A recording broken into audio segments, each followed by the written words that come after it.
When I first recorded this episode of Face to Face, I had no idea that this COVID-19 pandemic was coming. And I realize now, in some ways, it may feel like the color of our hair is the least important thing on any of our minds. At the same time, I'm really keenly aware that a lot of the things we took for granted, like being able to go to our local salon or stylist and getting our hair done, those choices may not be on the table right now. And a lot of folks are trying to figure out what to do. So I would offer you this. If you have been thinking about letting your natural color or texture come through, whether that's a silver color or any color, this may be a really great time to embrace it.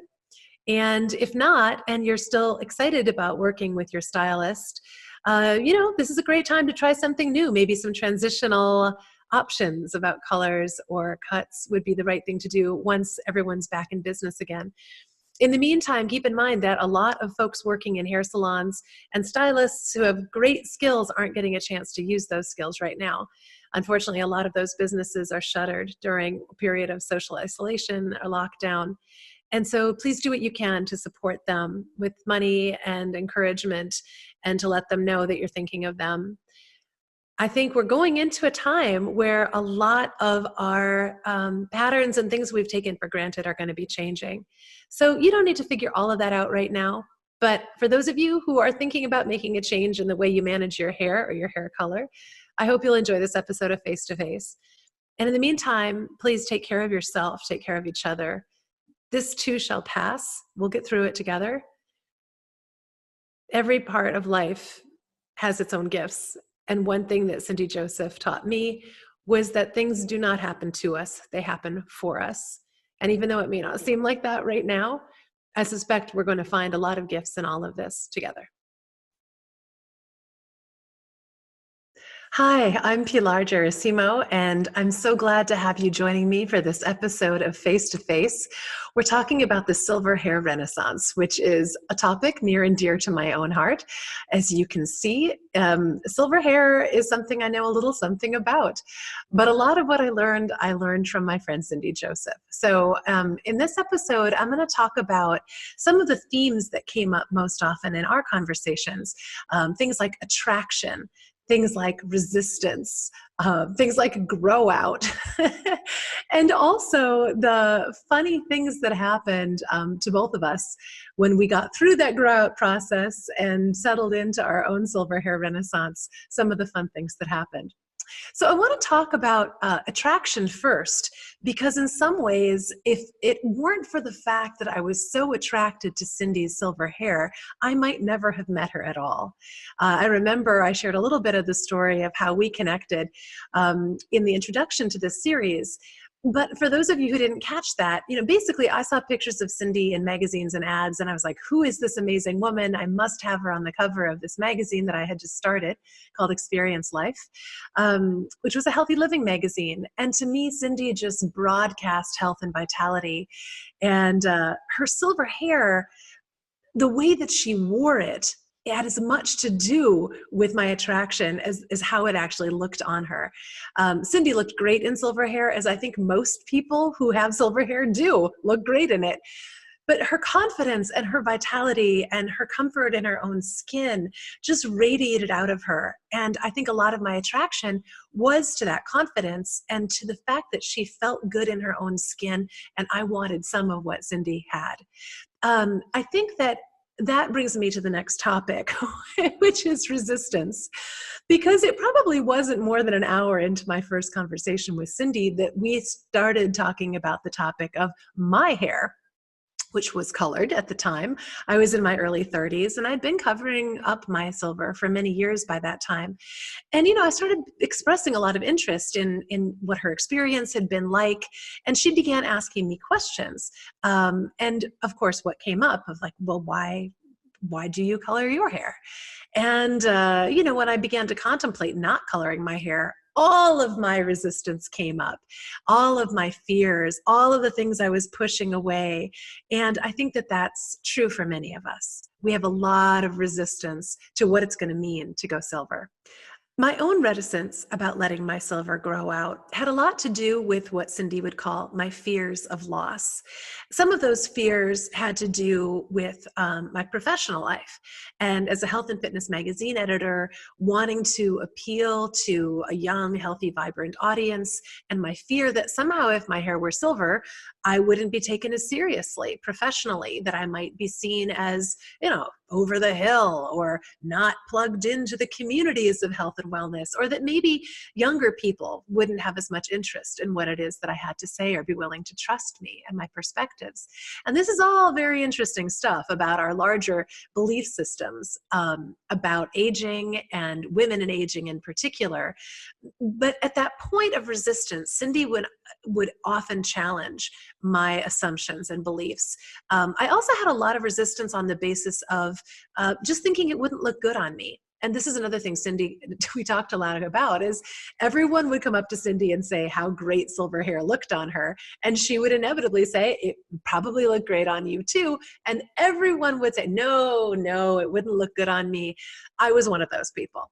I thought it would make me look really old and miserable and washed out and haggard, and it just wouldn't flatter my natural coloring. And I had all of those stories going. And Cindy would often challenge them. And because she was a makeup artist and a model, I took her maybe more seriously than I might have taken the average person, just saying, oh, it'll look good on you. Cindy genuinely worked on me to overcome my resistance by imagining that this really could look good on me. And she pointed out, that most of the time our natural coloring really is pretty close to the best possible coloring. You might want to tweak some things here or there. And as she pointed out with cosmetics, bringing out your own natural sparkle and shine and glow, there's nothing wrong with that. It's fun to play with our appearance. But at the time that I was coloring my hair and resisting the idea of letting my own silver grow in, a lot of it had to do with fear of loss, fear of my sex appeal, fear that men would no longer find me attractive. And we live in a culture, as Cindy would often talk about, that women's experiences of losing their social value as they age. So we have good reason to be terrified. On the other hand, if we don't begin challenging some of those assumptions, as Cindy did by representing what a silver-haired, high vitality, high confidence, sexy, smart, powerful woman could be, well, we'll never get past the stereotypes.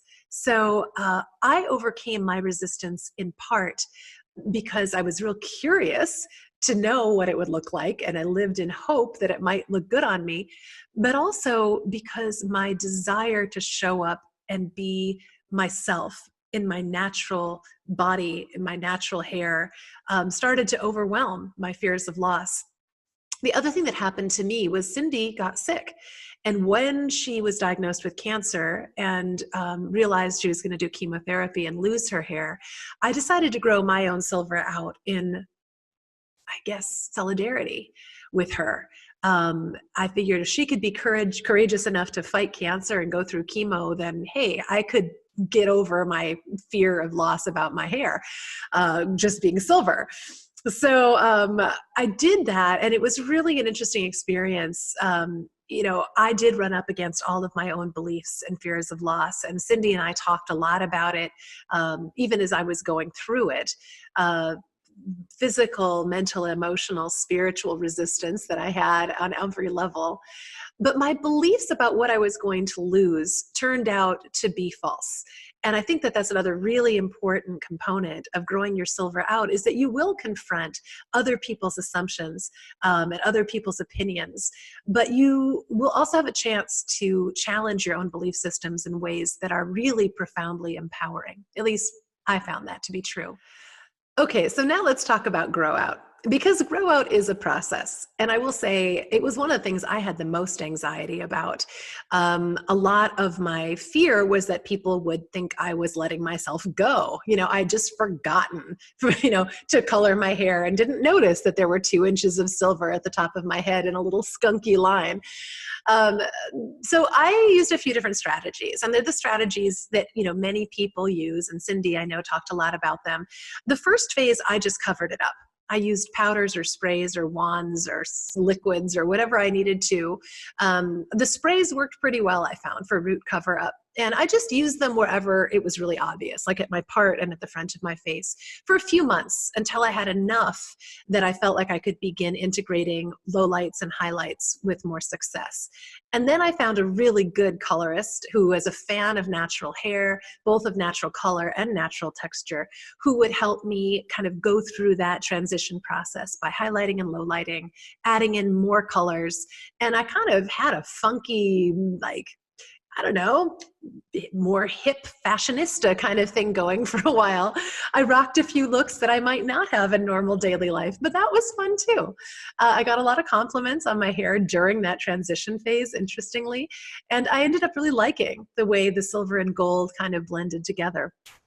Then when I got to enough of that I felt like I could start cutting into it, I began cutting off the colored portions. I went a bit shorter, I went more layered, I tried some kind of funky hip angled cuts, and I would really recommend doing whatever you need to do to play with those looks at various points in your own process so you don't feel married to any one look, because the truth is it's going to be changing for the next couple of years as you grow your hair out, unless you go with that technique of cutting it all off really short right away, which can also look fantastic. If you choose to grow it out gradually and have a longer length of hair, you're going to be having a few different looks, and it's nice to be flexible with yourself to kind of experiment through that. So I did all of those things. And the grow out process, with a very few exceptions, I mostly found really interesting. There were a few days where I was tempted to go back. I didn't like the way it looked. I didn't like the way a particular process had come out. It just didn't feel like it was my best appearance. And, hey, I'm vain. I'm like everybody else. I want to look good.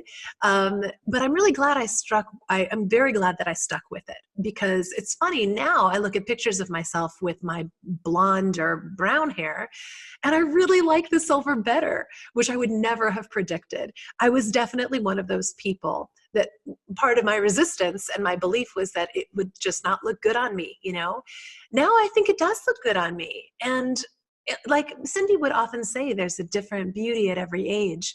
The version of beauty that I have now, I'm liking better than the versions that I had before. So everybody has their own experience with grow out, but I can tell you I'm really glad I went through it and it wasn't nearly as bad as I thought. I also now want to talk a little bit about the compliments that I've received since I grew my silver out, and they have been numerous. When I used to hang out with Cindy, we'd be walking down the street in New York City, and people would come out of the woodwork to tell her how much they loved her hair, how beautiful it was, how great it looked on her. And that whole time I was always like, yeah, it's easy for Cindy Joseph. She's a supermodel. I'm not going to be that way. But it's funny. I've had exactly the same experience. People come out of the woodwork to tell me how great my hair looks and how much they love the silver and how they wish they had the courage to grow their own silver out. And to them, I always say the same thing, which is that, I encourage you to give it a try. You might be really surprised at the fact that it does look good on you.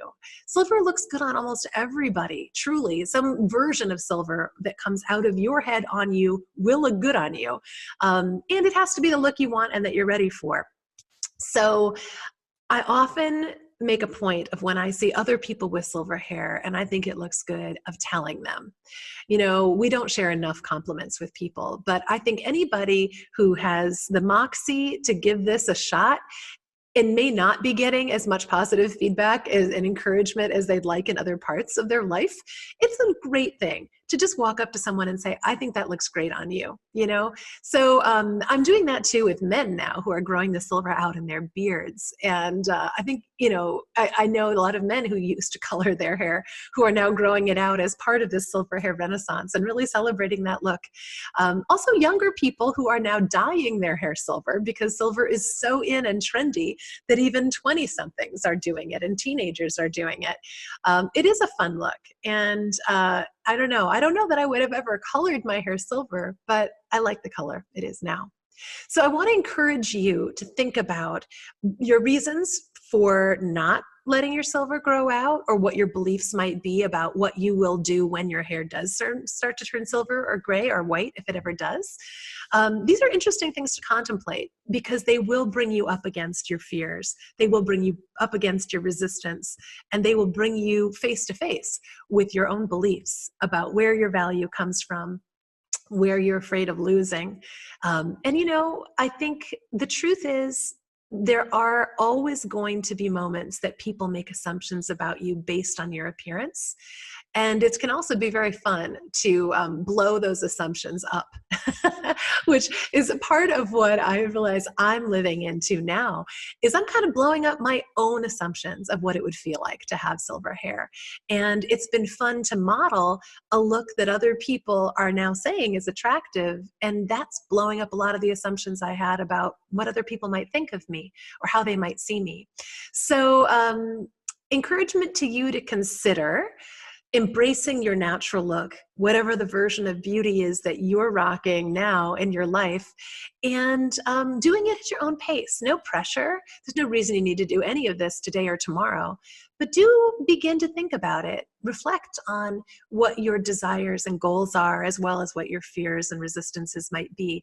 I think that's some of the best conversations that I ever had with Cindy were about looking at and interrogating and exploring my own belief systems, as well as my own desires.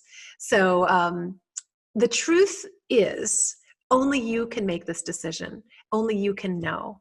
I would encourage you to be cautious about taking your hairdresser's opinion, or your friend's opinion, or your coworkers, or your partner's even opinion of whether this is going to be a good look for you or not. Everyone has their own beliefs and their own agendas and their own fears. And I will say, I had a lot of hairdressers tell me that this wouldn't be a good idea. I've had a lot of friends tell me that their hairdressers have told them, oh, don't stop coloring your hair. Obviously, hairdressers have a reason for not wanting you to. And in truth, they really may have your best interests at heart. They may have their own ideas of what looks good on you or how this is going to look. But you will never know until you try. And you might be pleasantly surprised.